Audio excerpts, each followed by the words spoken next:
Hi hello ನಮಸ್ಕಾರ. ನೀವು ನೋಡ್ತಿದ್ದೀರಾ ನ್ಯಾಚುರಲ್ ಫಾರ್ಮ್ ಯೂಟ್ಯೂಬ್ ಚಾನಲ್. ಈ ವಿಡಿಯೋವನ್ನು ಲೈಕ್ ಮಾಡಿ, ಶೇರ್ ಮಾಡಿ ಹಾಗೂ ಸಬ್ಸ್ಕ್ರೈಬ್ ಮಾಡಿ.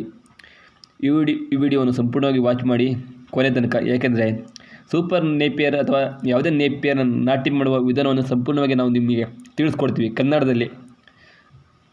ನೋಡಿ, ನೀವು ಲ್ಯಾಂಡ್ನ ಸಂಪೂರ್ಣವಾಗಿ ಈ ಥರ ಉಳುಮೆ ಮಾಡ್ಕೋಬೇಕು. ಫಸ್ಟು ನೀವು ಟ್ರ್ಯಾಕ್ಟ್ರ್ ಮುಖಾಂತರ ಮಾಡ್ಕೊತಿರೋ, ಟಿಲ್ಲರ್ ಮುಖಾಂತರ ಮಾಡ್ಕೊತಿರೋ, ಅಥವಾ ನೇಗಿಲ ಮುಖಾಂತರ ಮಾಡ್ಕೊತಿರೋ, ಈ ಥರ ಸಂಪೂರ್ಣವಾಗಿ ಉಳುಮೆ ಮಾಡ್ಕೊಳ್ಳಿ. ಈ ನೇಪಿಯರ್ ನಾಟಿ ಮಾಡುವ ವಿಧಾನ ಹೇಗೆ ಅಂದರೆ, ಲೈನಿಂದ ಲೈನಿಗೆ 3 ಅಡಿ ಬಿಡಬೇಕು. ಗಿಡದಿಂದ ಗಿಡಕ್ಕೆ 1 ಕಾಲಿಂದ 1.5 ಅಡಿ. ನೀವು ಲೈನಿಂದ ಲೈನಿಗೆ 2.5 ಅಡಿ ಬಿಟ್ಟು ನಡೆಯುತ್ತೆ. ನೋಡಿ, ಈ ಥರ ಡ್ರಿಪ್ ಇರಿಗೇಷನ್ ಇಸ್ ಬೆಸ್ಟು. ಅಥವಾ ನೀವು ಬದು ಮುಖಾಂತರ ನೀರು ಮುಖಾಂತರ ಹಾಯಿಸ್ಬೋದು ನೀರನ್ನು ನೀವು. ನೋಡಿ, ಈ ಥರ ನಾವು ಕಡ್ಡಿ ಕಳಿಸಿದ ನಂತರ ನೀವು ಕಡ್ಡಿಯನ್ನು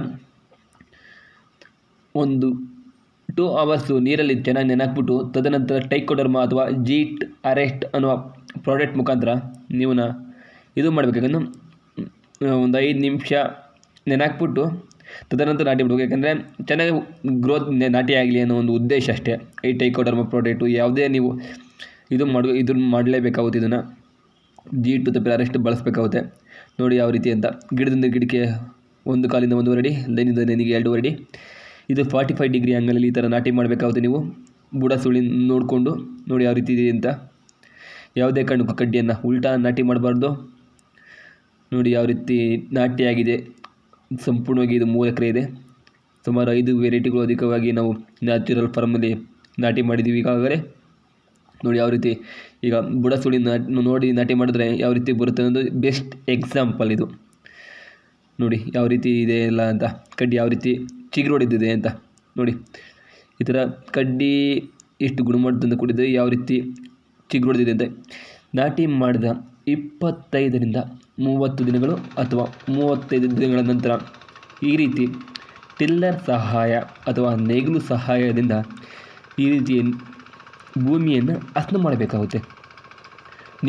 ನಾವು ಬಿಫೋರ್ ಯಾಕೆ ಗೊಬ್ಬರ ಹಾಕಬಾರ್ದು ಅಂತ ಹೇಳ್ತೀವಿ ಅಂದರೆ, ಈ ನಾವು ಕೊಟ್ಟಿಗೆ ಗೊಬ್ಬರ ಹಾಕಿದ್ರೆ ಏನಂದರೆ ಹುಲ್ಲು ಜಾಸ್ತಿ ಬೆಳೀತೆ. ಅದಕ್ಕೋಸ್ಕರ ಈ ರೀತಿ ಟಿಲ್ಲರ್ ಸಹಾಯ ಅಥವಾ ನೇಗಿಲ ಸಹಾಯದಿಂದ ಈ ಥರ ಉಳುಮೆ ಮಾಡ್ಕೋಬೇಕು. ನಾವು ಉಳುಮೆ ಮಾಡಿಕೊಂಡ್ರೆ ಎಲ್ಲ ಸಂಪೂರ್ಣ ಕಳೆ ಎಲ್ಲ ಕ್ಲೀನ್ ಆಗುತ್ತೆ. ಒಂದು 25ರಿಂದ 35 ಡೇಸ್ ಮೋರ್ ದೆನ್ ಅಷ್ಟೇ. ತದನಂತರ 1000 ಕಡ್ಡಿಗೆ 1 ಲೋಡು ಕೊಟ್ಟಿಗೆ ಗೊಬ್ಬರವನ್ನು ಲೈನಿಗೆ ಮುಖಾಂತರ ಎರಚಬೇಕು. ಅದಕ್ಕಿಂತ ಮುನ್ನ ಈ ಸೆಂಟ್ರ್ ಗಿಡದಿಂದ ಗಿಡಕ್ಕೆ ಇದೆಯಲ್ಲ ಕಳೆ, ಸಂಪೂರ್ಣ ಕ್ಲೀನ್ ಮಾಡಬೇಕು. ನಾವು ಗಿಡದಿಂದ ಸೆಂಟ್ರಿಗಿರೋ ಕಳೆಯನ್ನು ಸಂಪೂರ್ಣ ಕ್ಲೀನ್ ಮಾಡಬೇಕಾಗುತ್ತೆ. ಯಾವುದೇ ರೀತಿ ಒಂದು ಬುಡನೂ ಕಳೆ ಇರಬಾರ್ದು ಇದಕ್ಕೆ. ಈ ರೀತಿಯ ಇದೊಂದು ಸ್ವಲ್ಪ ಕ್ಲೀನಾಗಿಲ್ಲ ಕೊಟ್ಟಿಗೆ ಗೊಬ್ಬರ ಹಾಕಿದ್ವಿ, ಮಿಕ್ಸ್ ಮಾಡ್ಕೊಂಡು ನಮ್ಮ ಲೇಬರ್ ಹಾಕಿದ್ದಾರೆ. ಸಂಪೂರ್ಣ ಕ್ಲೀನ್ ಮಾಡಿ ಗಿಡದ ಮಧ್ಯೆ ಯಾವುದೇ ರೀತಿ ಕಳೆ ಬಿಡಬಾರ್ದು. ತದನಂತರ 2 ಕಡೆ ಬದಿ ಮಾಡಬೇಕು ಆಗುತ್ತೆ. ಅದೇ ಬದು ನಿರ್ಮಾಣ. ಈಗ ಗಿಡದಿಂದ ಗಿಡಕ್ಕೆ ಇದು ಮಾಡಿದ್ವಲ್ಲ, ಈ ಕೊಟ್ಟಿಗೆ ಗೊಬ್ಬರ ಮುಚ್ಚಬೇಕು ಹಂಗೇನೆ. ಈಗ ನೋಡ್ತಾ ಇದ್ದೀರಿ ಯಾವ ರೀತಿ ಗೊಬ್ಬರ ಹಾಕಿದ್ವು ಅಂತ. ಇದು ಗೊಬ್ಬರ ಬಂದು 1000 ಕಡ್ಡಿಗೆ 1 ಲೋಡ್ ಟ್ರ್ಯಾಕ್ಟರ್ ಕೊಟ್ಟಿಗೆ ಗೊಬ್ಬರ ಹಾಕಬೇಕಾಗುತ್ತೆ.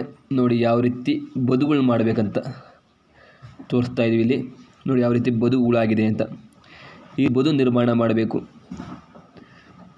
ಕೊಟ್ಟಿಗೆ ಗೊಬ್ಬರ ಹಾಕಿದ ಕಳೆ ತೆಗೆದು ಕೊಟ್ಟಿಗೆ ಗೊಬ್ಬರ ಹಾಕಿದ ನಂತರ ತದನಂತರ ಇಮ್ಮಿಡಿಯೇಟ್ಲಿ ಯೂರಿಯಾ ತಪ್ಪಿರೆ ಜೀವಾಮೃತ ಏನಾದರೂ ನೀವು ಮಿಶ್ರಣ ಮಾಡಿ ಕೊಡಬೇಕಾಗುತ್ತೆ. ಈ ಯೂರಿಯಾ 1 ಎಕರೆಗೆ ಕನಿಷ್ಠ 1 ಚೀಲ ಸಾಕಾಗುತ್ತದೆ. 1 ಚೀಲ 1.5 ಚೀಲ. ತದನಂತರ ನೀವು 75 ಡೇಸ್ ಕಟಿಂಗ್ ಬರುತ್ತೆ. ನಾಟಿ ಮಾಡಿದ 70 ದಿನಗಳಲ್ಲಿ ಈ ಥರ ನಾವು ರೆಡಿ ಮಾಡಿ 30-35 ದಿನಗಳ ನಂತರ ನಾವು ಕಟಿಂಗ್ ಮಾಡ್ಬೋದು. ತದನಂತರ ಪ್ರತಿ ಕಟಾವಿಗೆ ಒಮ್ಮೆ ಯೂರಿಯಾವನ್ನು ಕೊಡಬೇಕು. ಪ್ರತಿ ಕಟಿಂಗ್ ಮಾಡಿದ 2 ಕಟಿಂಗ್ ನಂತರ ಈ ರೀತಿ ಕೊಟ್ಟಿಗೆ ಗೊಬ್ಬರ ಹಾಕಲೇಬೇಕು. ಪ್ರತಿ 2 ಕಟಿಂಗ್ ನಂತರ ಕೊಟ್ಟಿಗೆ ಗೊಬ್ಬರ ಹಾಕಬೇಕು. ಉಳುಮೆ ಮಾಡ್ಕೊತಾ ಇರಬೇಕು. ಅಂದರೆ ಕನಿಷ್ಠ 10 ವರ್ಷಗಳ ಕಾಲ ಇದು ಸಂಪೂರ್ಣ ಕರೆಕ್ಟಾಗಿರುತ್ತೆ, ಬರ್ತಾ ಇರುತ್ತೆ. ನೀವು ಕಟಿಂಗ್ ಮಾಡುವ ವಿಧಾನ ಹೆಂಗಿರ್ಬೋದು ಅಂದರೆ, ಸಂಪೂರ್ಣವಾಗಿ ಭೂಮಿಯ ಹತ್ತ ಕಟ್ ಮಾಡಬೇಕಾಗುತ್ತೆ. ಯಾವುದೇ ಕಾರಣಕ್ಕೂ ನೀವು ಮೇಲೆ ಕಟ್ ಮಾಡಬಾರ್ದು. ಎಷ್ಟು ಸಾಧ್ಯವೋ ಅಷ್ಟು ಭೂಮಿಗೆ ಕಟ್ ಮಾಡಬೇಕಾಗುತ್ತದೆ. Thank you for watching. ಧನ್ಯವಾದಗಳು ನಿಮ್ಮೆಲ್ಲರ ಪ್ರೀತಿಗೆ.